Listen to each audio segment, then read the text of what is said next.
Hi everybody, welcome back to the Justice and Faith Show. Today we're going to be talking about interracial relationships because for those of you who are just listening and aren't watching, you may not have gathered that I'm white and Justice is black. So we have a little bit of insight on what that does to a relationship, how you have to navigate around certain things that you might not have to if you're both white, both black, or yada yada. So we are just going to kind of be unpacking that a little bit. So I'm going to get started by saying, for me, race was never an issue growing up at all. Like, it was never something that was really discussed as, like, anything for my family. We were in a very white, like, neighborhood and church, and, like, everything that I did was a lot, like, basically predominantly white. But, that being said, I never really was like, if I went somewhere and I was like, there's a black person, I never really like treated them different or like looked at them extra or like looked at them as if like I had never seen them before. Like, it's not something that was ever like a thing. I don't really know how to explain it other than that. So it just wasn't a thing. And I remember very clearly one time when I was in my teens and I asked my parents if I could have a friend come over. And I told them, I told them her name and like where I knew her from and stuff like that.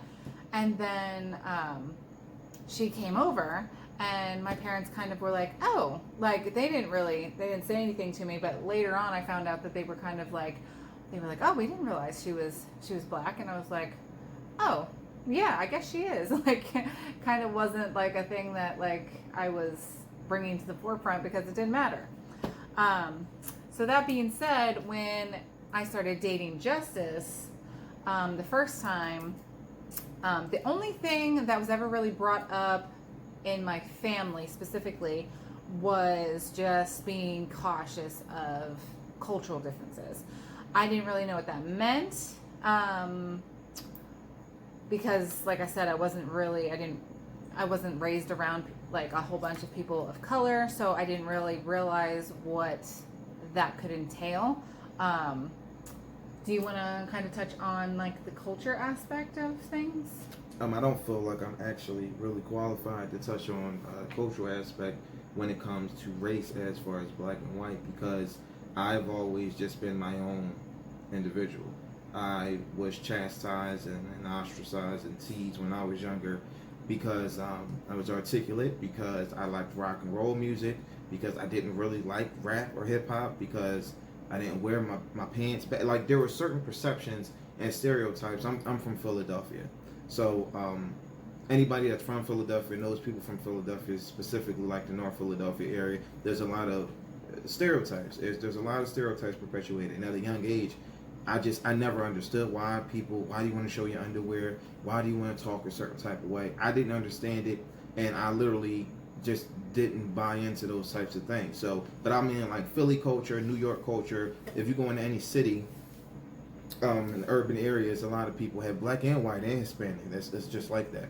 But for me, I grew up around black people, so that's just my perception of it. So I didn't have anything to do with like culture. I mean, when I went to elementary school, we had a very culturally intensive program because I went to the Madam C.J. Walker School. So we did African principles, Kawamba, Kawambo, Kujichagulia. I actually wrote songs about it. But when you're a kid, you don't really put the emphasis on the cultural aspect of it because it's not the way that it's put into you. It's like it's only taught at school. It wasn't taught to me at home. Like, no one talked to me about African heritage at home. No one talked to me about the derivatives of our ancestors way back. Maybe our ancestors, once we came over here, but not really, because we don't really even know that much.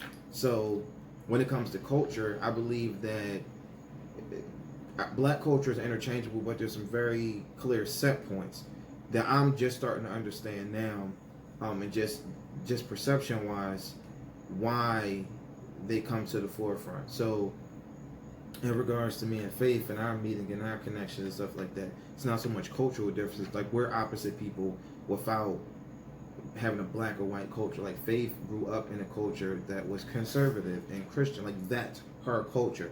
My culture is something that I developed on my own, where it was just kind of like I gotta survive, and I don't know how to really put that into words other than I've had to survive. And as I got older, I just made decisions to not do it the way I saw other people do it. That was just a personal decision for me. So my culture's never really been tied into me being black.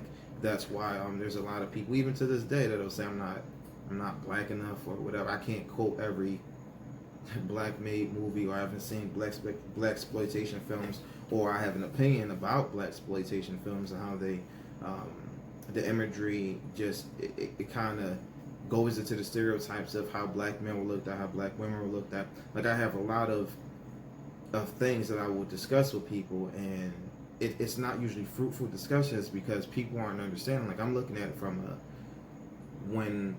and we talked about this. I'm like, if she grew up in a white area with no black people really, so if she turns on TV and she sees a black guy or a black girl, and they're like, let's say Martin, right? Anybody who knows Martin knows about Shanae. Shanae, first of all, the name Shanae and just all her mannerisms and stuff. This was a man playing a female. He did everything that he thought, or maybe he saw females do, black females in particular. Or if you turn on the like back in the day, we had MTV Box or whatever it was, Channel 60 was Box, and you turn on and it's rap and it's hip hop and it's the stuff that's glorified in the music and the way that they dress and the things that they wear, the way they talk about women and stuff. So if you know nothing else about a black person because you're not interacting with them on a daily basis, you don't go to school with them, you don't work with them, you're going to perceive them the way that you saw them, and you're not going to necessarily know how to interact with black people if you meet them, because your whole idea of what they are and what they look like, what they sound like, is based off that. Right. Something I found out, just culture wise, when I was younger, every black guy did like the white surfer voice, and it took me years to understand like why is that the voice that you use, and it was because they're Pauly Shore in the movie oh my goodness, I can't think of it now. Class Act, and he has some very clear lines. Like black guys are just, whenever they try to be a white guy, they would have this voice, or like a surfer guy voice. Yeah, or whatever. I was gonna say it kind of works transversely too, not just like white people raised in predominantly white neighborhoods that view black movies or whatever on TV, but yeah, like you just said, it's the same for if you aren't really around a bunch of white people that much and you see like Clueless or something like that's that, another then good example. Women or like whatever, the white like, volley girl. Oh my gosh, like totally, like Yep, and that was how a lot of people and from where I'm from, that's how they portray white women, like kind of ditzy and like bubble-headed, and it was because this is what they saw. Right. So growing up, I guess it's good I saw those things, but I didn't take those things to heart. I liked what I liked. I've always been the type of person, I like what I like. I don't care what anyone has to say about it. I remember when I was younger, and it's funny that I ended up marrying a white woman. I said it. I had a thing for blue eyes when I was a kid. I don't know who the hell I saw with blue eyes. Blue eyes was a thing for me. I like chicks with blue eyes, freckles, and braces. I don't have blue eyes. But I have no clue where it came from. I might have seen it on TV and thought that it looked cool. I have no clue. But I don't care who the blue eyes are on. I just like blue eyes. But I remember one day I was talking to my mom, God rest in peace, and I said, I'm a married white woman. I remember her saying, no, the hell you're not. And I never really thought like, oh, why the hell does that matter? But she was born in 1927. So the perspective is she was around and saw things. And honestly, it was damn near a death sentence, depending on where you live, for this kind of relationship to happen. Like, we talk about this now. Yeah, it was only 50, how many years ago? It was less than 60. I'm like, what, 53, 54 years ago, it was illegal for this. Illegal. Yeah. Like, so think about murder. Think about rape. Think about robbery. Those things are illegal. Those things are bad. We meet and we fall in love, and that's illegal. It's illegal to love the person that you want to love. Like, you can say whatever you want about whether you have an opinion on something or not, but I was like, it's a human right. It's a human right to love who you want to love, as long as you're not hurting anybody. And if we fall in love and we're not hurting anybody, why is that something that's against the law of the land? So those are things that I'm looking into now and I'm thinking about now.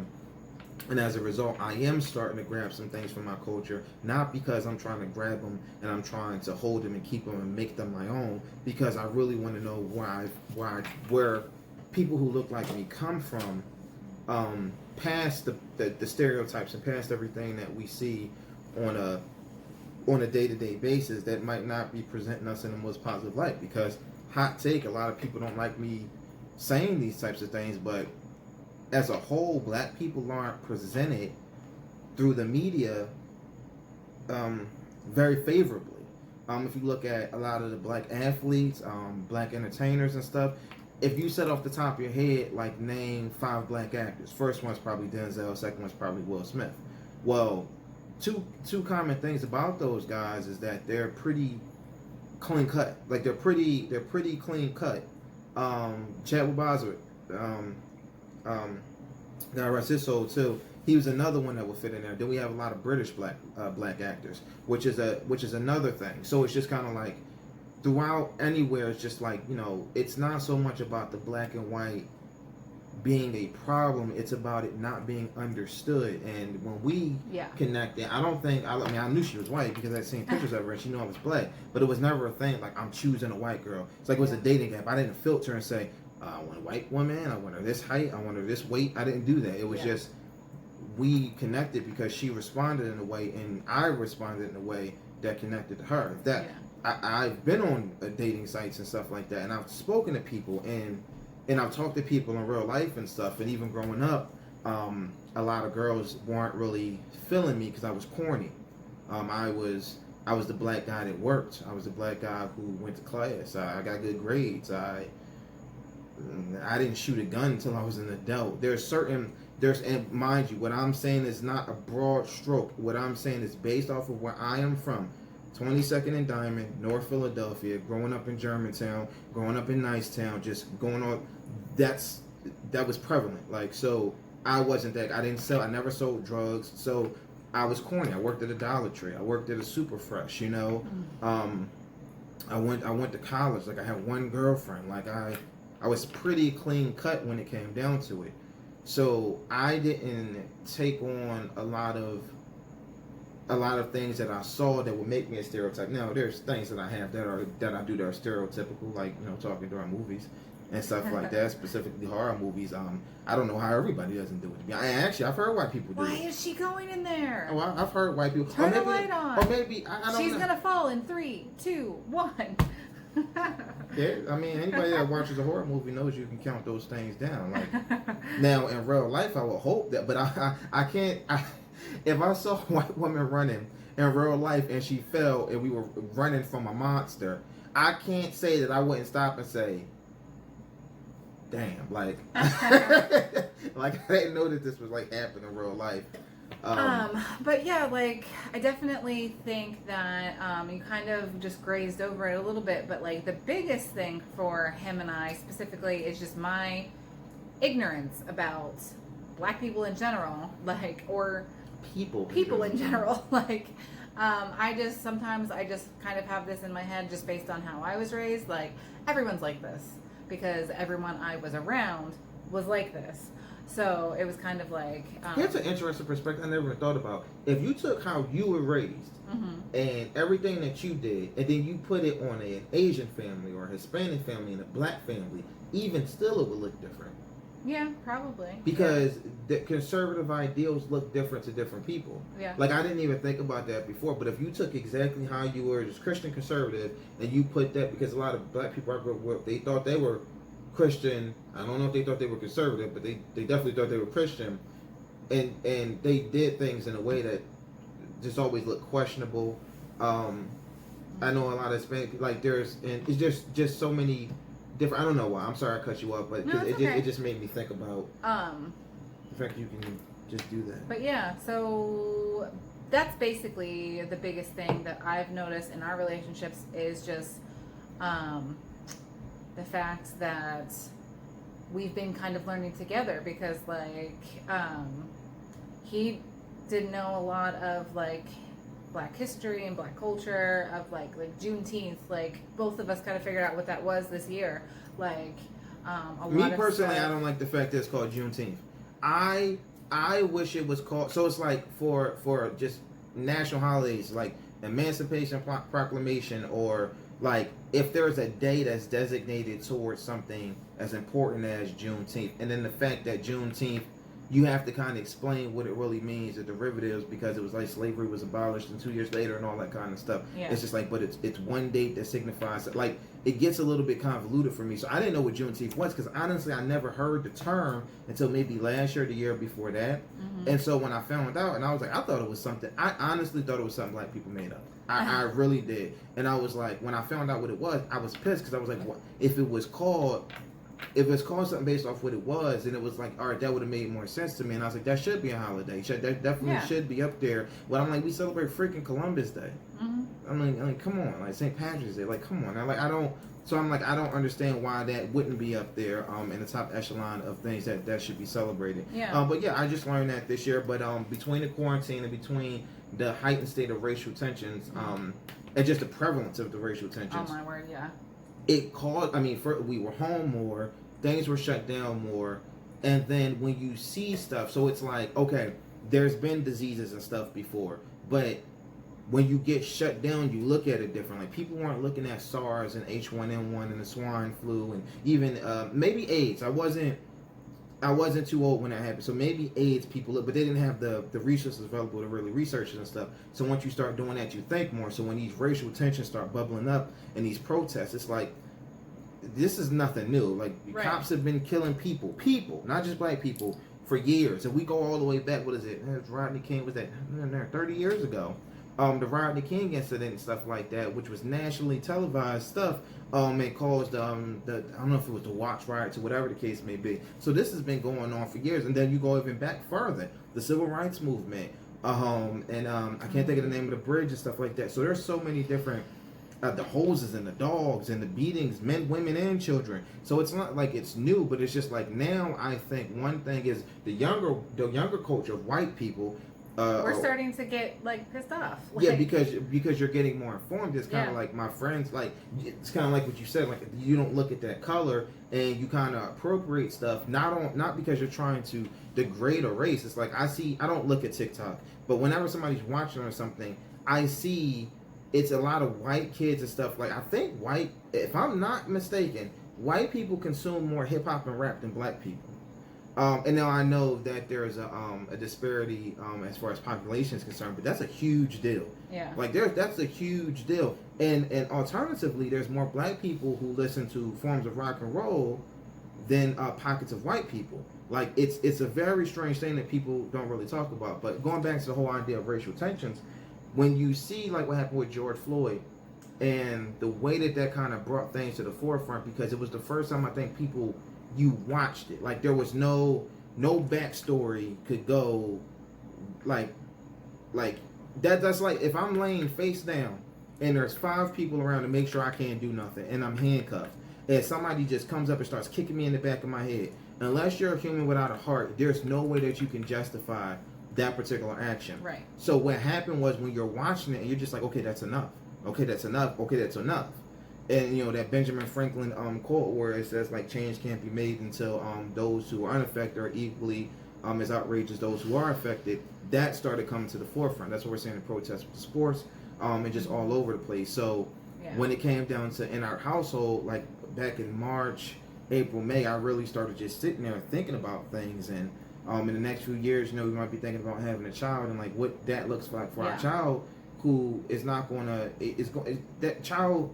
Depending on who he's around or she's around, they can identify with a certain part of race or a certain part of culture. And I didn't realize how difficult it is for people who have who come from biracial households and families who are and stuff. Multicultural themselves, like right. So I've always just been a black man. Yeah, right. I've always been a black man, but I've also been a privileged black man, and I've never experienced overt racism. I've always been, and I'm literally, honestly, in my circles, I'm literally the only black guy. I'm the only black male. I'm black and I'm a male in most of the situations that I'm involved in, and that's been that way for well over a decade. And I never felt uncomfortable until now. Yeah. And not in every situation, but now it's like I'm aware I'm the black guy. Yeah. I'm not a token. I'm not a token black guy, but I'm aware I am the black guy. Yeah.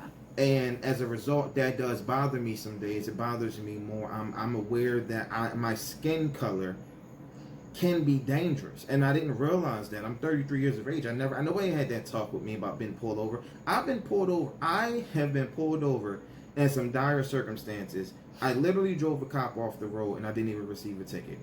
Like, I've never had. Even if a cop pulled me over today or tomorrow, I'd probably be a little bit, but I'd probably be more so concerned about getting a damn ticket than getting shot.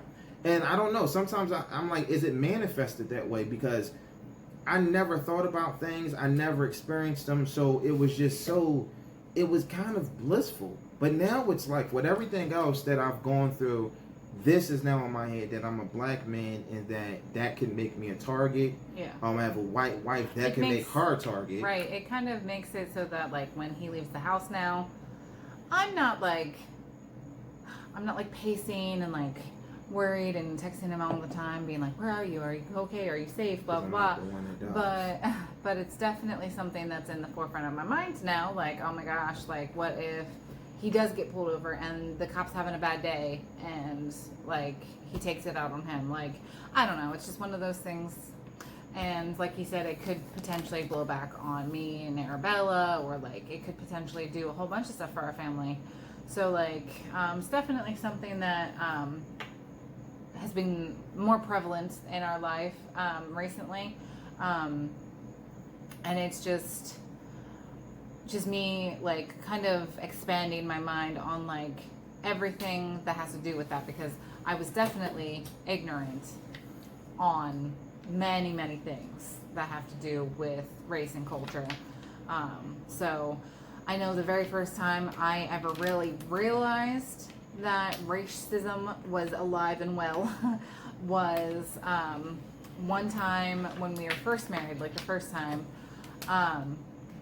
I don't think that that's racism. Finish your point, but don't think that there's racism, because that's the point we missed. It's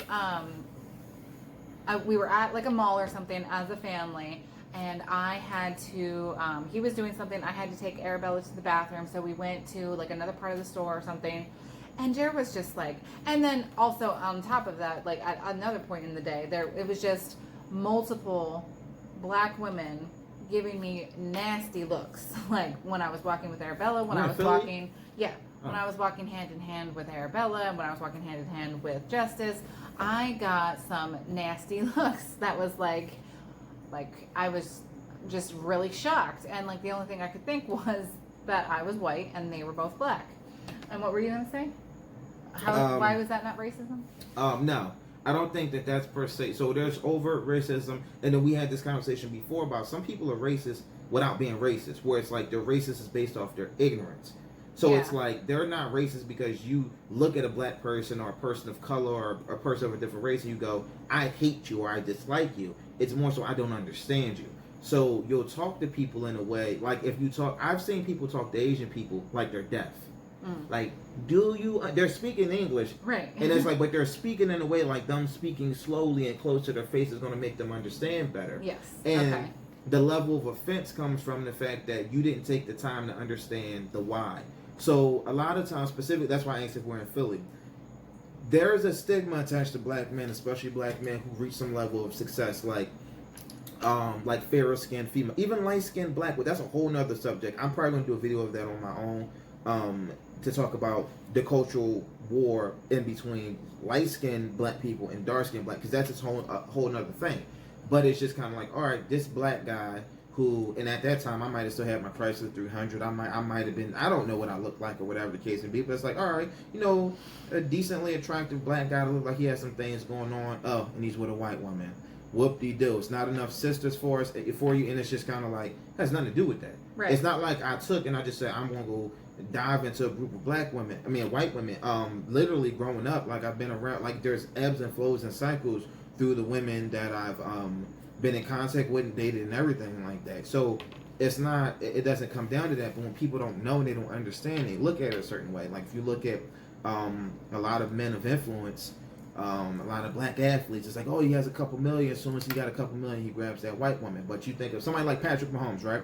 record-breaking contract, NFL. Oh, he got a white girl too. He's been with his woman since before he was anybody. Yeah. So it's like people look at that and be like, why can't he be with a sister or whatever? It's not so much that we're choosing not to.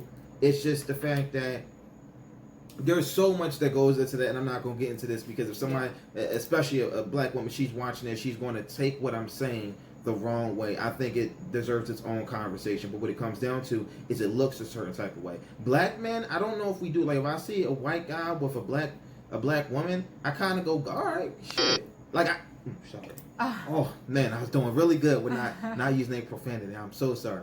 But I'm like, but that's pretty much just my I'm like, okay, well shoot, right? Okay. Whatever. But with black men with white women, it's usually looked at like, oh, he's using her or she's using him, and it's never they can just be in love. It's never they grew up together. It's never anything positive. It's always some kind of reasoning behind their pairing. Yeah. So when people have looked at you like that, because now I can say that, I can say I'm sitting somewhere with you. We went to a wedding recently. I was the only black person there, period. Everybody was not there. I was the only black person there, period. And so we knew the groom and the bride and stuff like that, but there's a lot of people who didn't know us, and I'm only like so. But I didn't have any problems. No, everything was great, but you don't always know that that's going to be how things turn out. So somebody could look at me some type of way. Like literally, we were in we went to the PA Grand Canyon. It was nothing but like Trump supporters, and that made me outrageously nervous. Not because they were Trump supporters, but just because that place didn't look like a place where a lot of people look like me just even inhabit. So, but I didn't deal with any issues or anything like that. It's just how I felt, and I actually did notice a few looks. And I don't know if the looks were related to the fact that I was black, the fact that I was black there, the fact that I was black with a white woman. And honestly, I don't have time to think about that. Right. The only thing I care about at the end of the day is the safety of my family. So you can look at me all you want. Don't say anything wrong to my wife. Don't say anything wrong to my daughter, and we don't have any problems. You say something wrong to me, and you can have your own opinion as long as you don't come up in my space. Then I'm fine. Yeah. But a lot of it that I really started to understand is based off of ignorance. So even within our own relationship, there's ignorance there as far as why this matters, why this can be offensive, why you might be able to say something to me, right? But you can't necessarily say that in public. Like you might need to say that in front of me, and I'm going to tell you, like, let's figure out a different way to say that, because somebody else can hear, be like, what? Yeah. Like why? Like huh? What you mean by that? And it's just kind of like, come on, she married a black man, so you can't go, oh, she's racist, but you can definitely say she's ignorant. Yeah. I could say the same thing for myself, but I don't really. Yeah, I mean, you make it a point to like not be ignorant in a lot of things. So yeah, so we're gonna wrap up with one last little tidbit. Like, do you have anybody in your immediate circle or family or friends of like when we first got married that like started treating you differently when we got married, or no?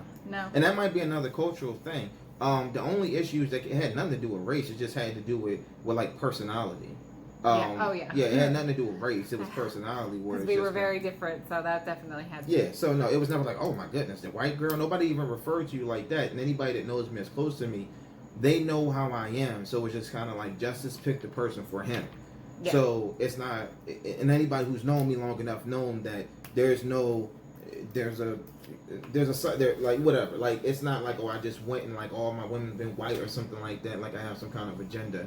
So no, I can honestly say I've never really, like, I can say that I'm blessed with never having to deal with certain stuff, but I can also say that now it's a little bit difficult for me to be able to go through stuff day to day, trying not to be ignorant. I sometimes I do feign ignorance because I don't want to know more. Right. And I'm admitting that I don't want to know more about some stuff because it makes me angry. Watching the movie Selma, watching pieces of that, it made me angry. Thinking about just racist stuff that I've seen that's overt racism, it made me angry. Growing up, seeing that kind of stuff, it's just kind of like out of sight, out of mind. It doesn't affect me. But now it's like, okay, there's too much stuff that happens to people that look like me, and I don't care what they did. I don't know what they did, even though I know that doesn't help matters. But what I'm saying is there are situations where a better thing can happen, more of a change can happen to be in the right way, and that's not what happened. So we're just trying to do the best that we can as two people, but we also are aware that we have, two very big differences that we can't hide. We can hide our personality, and we can work through that. Nobody knows those differences, but the fact that we walk out looking like cookies and cream, some people can have an issue with that. Yeah. So, well, that's all we have for today. Oh. Oh. Make sure whoever's watching this, if you didn't watch our last video or you didn't listen to our last podcast, get your behinds in there and do that. We're doing this content because we want to help people, but we're also doing it because we want to grow our base. We want to make sure that we're getting through to people, and we want to make sure that what we're saying has value. Right. Yeah. So, like, we want people to respond, comment, tell us what you want us to talk about. We are starting to really just get into this pretty good. So, feedback. Always feedback. So feedback, get on the channel, get on the podcast. If you've looked at us or seen this before, you know how to get to those channels. So that's Justice of Faith signing off. Goodbye. God bless. Have a good one.